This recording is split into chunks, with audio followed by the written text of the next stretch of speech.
Hello guys, welcome to Tech Tricks tutorial.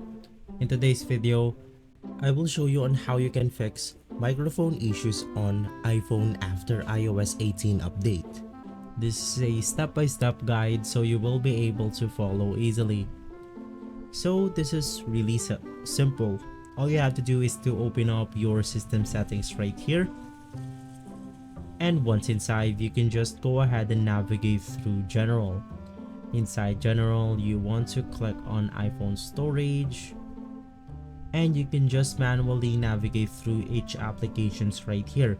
So for example, if you're using to call someone on the Messenger application, you can just go ahead and click on it, and from here you want to go ahead and offload the application to go ahead and fix the problem. Also, you want to check the permissions for these applications right here, because sometimes after updating the iOS versions, it will go ahead and change the permissions for something like microphone. So you can just go ahead and check permissions for Messenger and make sure the microphone is enabled. So guys, if this video has been helpful for you, please consider by liking and subscribing. I'll make sure to see you again next time. And as always, thank you.